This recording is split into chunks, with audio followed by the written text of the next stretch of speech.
Okay, let's unpack this. Imagine a company that's been building towards a dream since 1930. One that actually says, "We love you" to its partners in an annual report. I mean, Yeah. that's pretty bold. That's what we're diving into today. We're taking a close look at excerpts from Markel's 2021 letter to his business partners. And this isn't just, your typical financial report. It's really a window into a distinct business philosophy, a kind of roadmap. It really is. What's fascinating here, I think, is how this document reveals the foundational beliefs of the company, how it connects financial performance directly with these enduring principles. So our goal for you today is to really extract those nuggets of wisdom to help you understand Markel's unique approach to sustained success and, well, what it means for long-term thinking in any business, really. We'll explore their core ethos, how they manage this really diverse empire, and even get into some pretty fascinating accounting quirks that make you look beyond just the surface numbers. Right. So let's start right at the core. What Markel calls its aspirational goal, which is to build one of the world's great companies. And underpinning that ambition is this central idea they call win-win-win. Mhm. It sounds catchy, but it's more than that, isn't it? It's like an architecture for how they operate. Exactly. It's very clearly defined. So for them, customers win when they're served so well that they're genuinely better off for doing business with Markel. It's about providing something, wanted or needed, but in a way that creates real, tangible, lasting value, not just a quick transaction. And it goes beyond just the customer, which is crucial for this whole structure. Employees, for example, they win not just by providing for their families and communities, but also by continuously learning, being creative, reaching their full potential over time. It's about a career, not just a job, right? Right, a career. And then you have the shareholders. They win too. But critically, they win because the customers and employees win first. The capital they provide is expected to earn a fair and durable return. But that return, it's seen almost as a consequence, an inevitable result of the other two wins. This whole structure, as Markel themselves state, is the ultimate in sustainable business. It's quite something for a company to say, look, our ethos is ESG, essentially implying ESG is just catching up to what they've always done. Yeah. They address this directly, don't they? Saying their win-win-win approach sets an excellent standard. They even say ESG phrasing is a set of new words for old things, implying, good governance, social responsibility. That's always been Markel. But in today's world, where ESG often demands hard metrics, specific reporting, does this more qualitative approach cause any friction, maybe misunderstandings with investors looking for those quantifiable results? That's a really sharp point. Markel does acknowledge they aren't perfect. They say they never will be, but they emphasize that principles, well, they're inherently qualitative, aren't they? They're these intangible but incredibly powerful ideas and beliefs that fundamentally drive actions. Things like love, kindness, concern, empathy, things they call the most important things in the world. These just cannot be precisely measured or metricized. You can't put a number on them. They're either core to who you are or they're not. And, while actions might evolve maybe with new knowledge or market changes, the underlying principles, they're unchanging. The insight here, I think, is that for some companies, their core values are their ESG. The challenge then becomes, how do you communicate that deep philosophy in a way that maybe satisfies external metrics without losing the intangible drivers of your success? Okay, so those are the deep roots, a qualitative foundation. But how does this dream, as they call it, actually play out day to day? In a world that demands results now. Markel describes building one of the world's great companies, not as some abstract goal way off in the distance, but as a dream they live every single day. It's fun, worthy, hard work, joyful, and crucially, it only matters if it helps other people. They really see Markel as more than just the sum of its parts. It's an idea, a dream. And this dream, this enduring idea, has really shaped Markel's structure over time, especially since their IPO back in 1986. Back then, it was almost entirely an insurance operation, pretty focused. But by 2021, wow, it had transformed into this diversified holding company with what they call three engines: insurance, Markel Ventures, and investments. This evolution wasn't just about getting bigger. It was about building a really robust, resilient company that could handle different economic cycles. And it wasn't just organic growth, right? In 2021, they actually refined and explicitly described the role of the holding company itself. It's where, as they put it, the buck stops on culture, capital, and leadership. Big stuff. And they nurture this through their famous Markel style, emphasizing hard work, excellence, honesty, fairness, those foundational principles we just talked about. Yeah, that holistic approach to managing the whole enterprise is vital. And they also clearly lay out their dual time horizon forever and right now. It's this philosophy that balances immediate performance with this unwavering long-term vision. And 2021 was a really big milestone year for showing this in action. All three engines performed incredibly well, record results actually, combining for, what was it, $12.8 billion in total revenues and $2.1 billion in comprehensive income. It really shows that long-term vision working, even in the turbulent waters of the pandemic at the time, speaks volumes about the resilience they've designed into the company. Okay, let's pivot to the insurance engine then. The numbers you mentioned, $8.5 billion in gross written premiums, a 90% combined ratio. They're impressive, very strong. But what's the strategic thinking behind that? What really sets their insurance operations apart? Yeah, those are significant numbers. A 90% combined ratio, just for context for everyone listening, it means for every dollar of premium they collect, Markel's only spending 90 cents on claims and expenses. That's strong underwriting profitability. But what really stands out strategically is their 10-5-1 initiative. This sets a goal. Grow insurance underwriting to $10 billion in annual premiums within 5 years, keep that 90% or better combined ratio, which would then yield $1 billion in pure underwriting profits. But Markel emphasizes, and this is key, it's not just an outcome they're aiming for. It's a process. It's a thinking tool to organize and systematize what it would take to achieve that outcome. They're basically re-engineering their entire underwriting operation around this goal.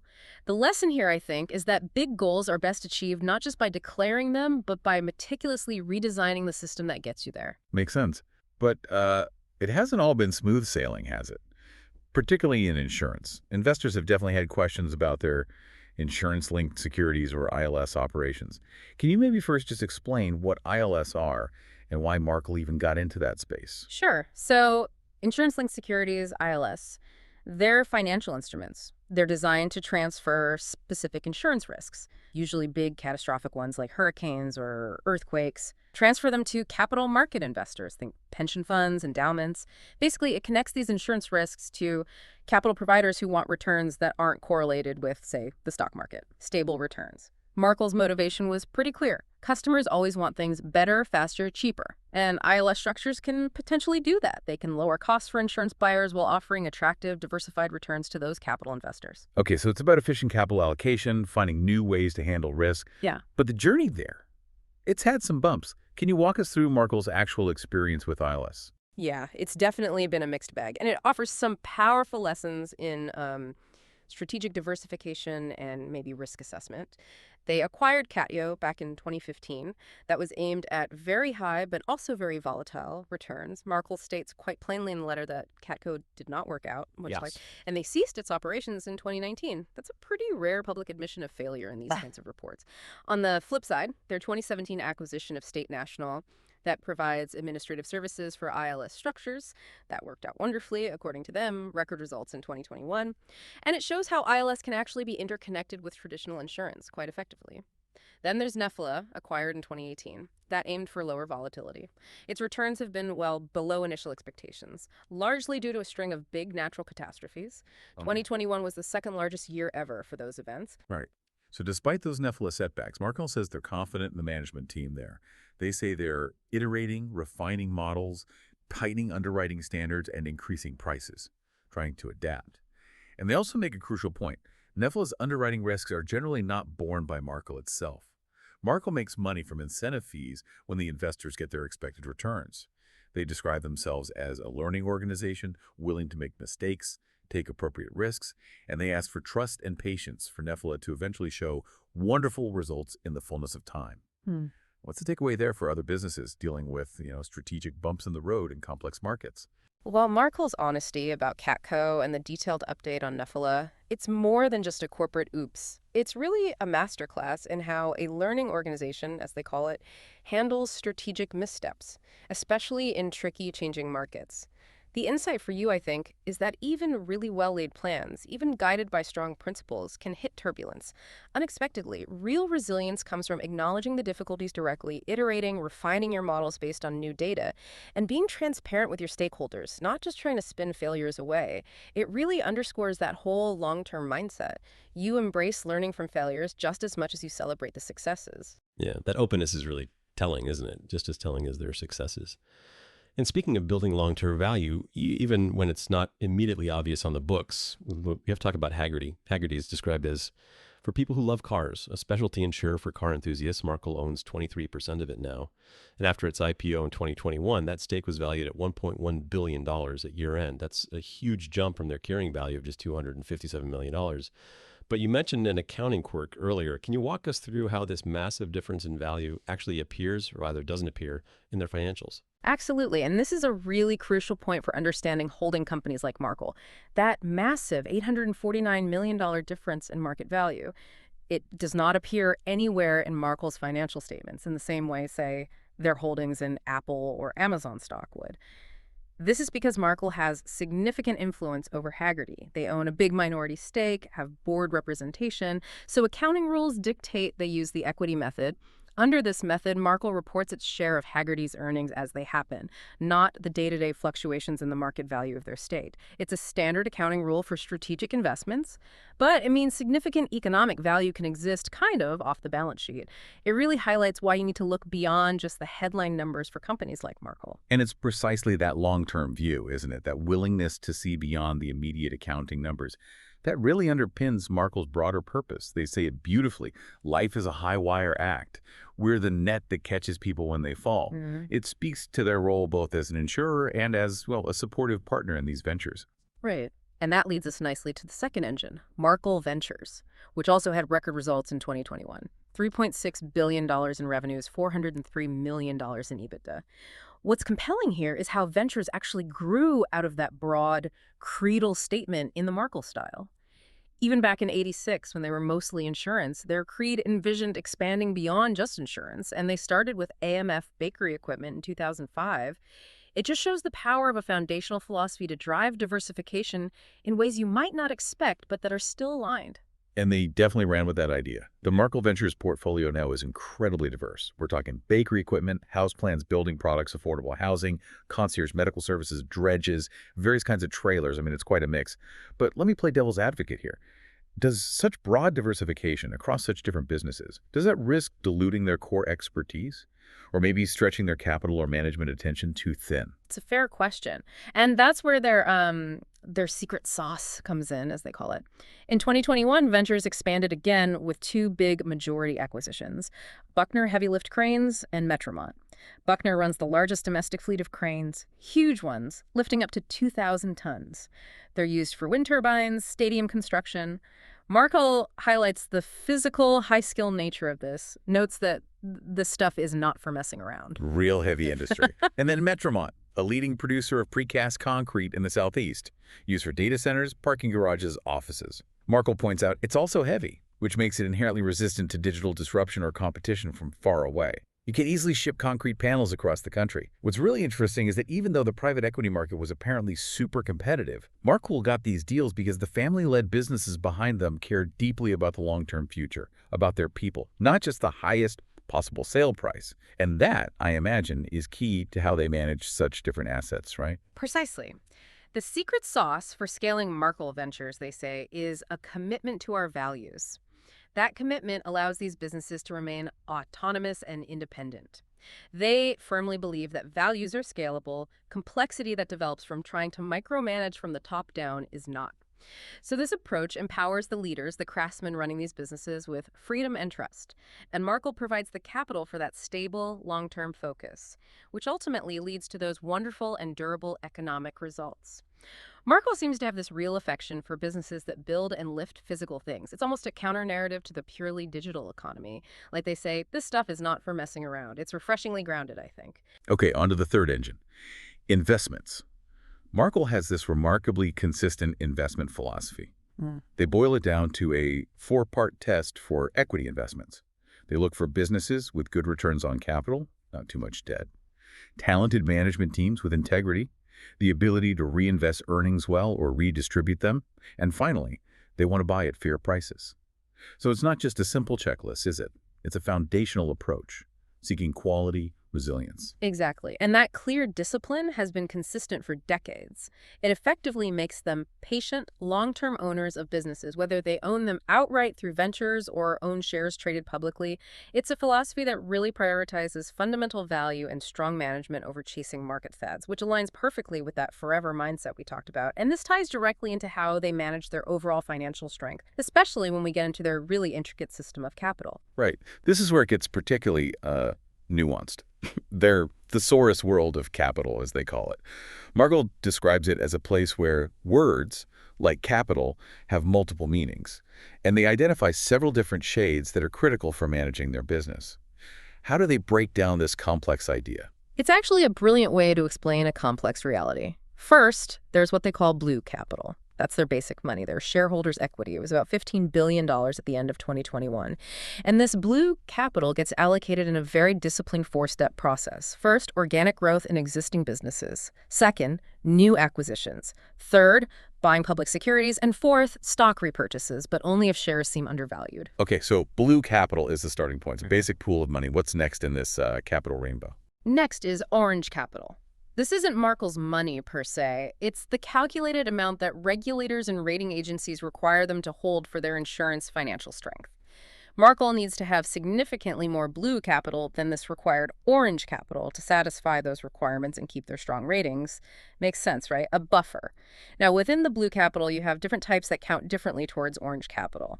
There's navy blue capital, that's cash and high-quality fixed income, bonds, basically. This gets nearly 100% credit towards orange capital because it's highly liquid, stable, essentially risk-free from a regulatory perspective. Okay, navy blue is the safest, counts fully, but then it gets more complicated with other assets like stocks. Exactly. Baby blue capital is what they call their publicly traded equity securities, like their $9 billion stock portfolio, which had $6.1 billion in unrealized gains at the time. This baby blue stuff only gets roughly 50% credit towards orange capital. Why?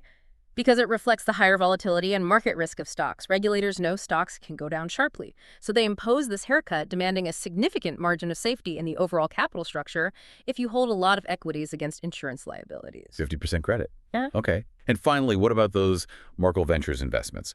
The cranes, the concrete, the house plans. Right, and this is fascinating. They called this invisible capital. These are their investments in Markel Ventures.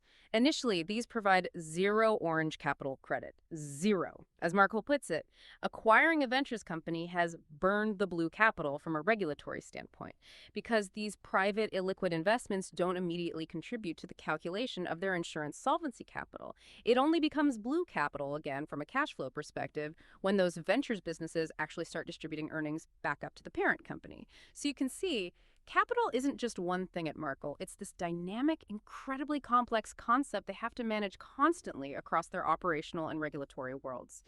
Wow, all of that interplay.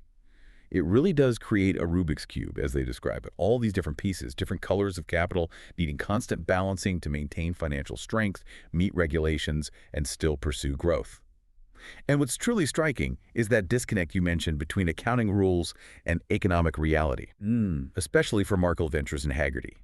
The changes in the real value of those businesses don't fully show up in their comprehensive income, nor does the market value of Hagerty. It sounds like a constant management challenge. It absolutely is, and Markel acknowledges it directly. They say, accounting and economic reality seem detached to me. This highlights a crucial point for you, the listener. Financial statements are just a snapshot. They're constrained by specific rules, but they don't always capture the full economic picture or the long-term value being created, especially in a holding company like Markel, with its mix of public and private assets. Understanding these nuances is really key if you want to truly evaluate an entity like this. So as we bring this deep dive to a close then, it's pretty clear that Markel's forever ambition is really about these enduring ideas and values, about building a culture that lasts way beyond any single individual leader. The letter describes 2021 as a milestone of what things look like when the constant efforts from years and years of diligent work collide with a reasonable external environment. All three engines, insurance, investments, and Markel Ventures, ran well, which really validates their unique design and that win-win-win philosophy. And in a move that just beautifully ties back to those qualitative principles we started with, Markel ends their letter quoting Paul Simon, his song Something So Right. Quote, When something goes wrong, I'm the first to admit it, but the last one to know. When something goes right, it's such an unusual sight, I can't get used to something so right. And then Markel boldly claims to be something so right, and follows it up in a really striking, deeply personal way by telling its partners, "We love you." It's definitely an unusual sight in an annual report, but it somehow resonates with the depth of their long-term commitment, doesn't it? It really does. So a final thought for you, the listener, to chew on. Considering Markel's win-win-win philosophy, their complex Rubik's Cube approach to capital, what aspect of your own work, or maybe your investments, could benefit from a clear articulation of principles, even if, like Markel's empathy or kindness, they can't be perfectly measured? And how might adopting a forever and right now mindset impact your own long-term strategy, especially when you're faced with maybe conflicting short-term accounting realities? Something to think about as you go about your day.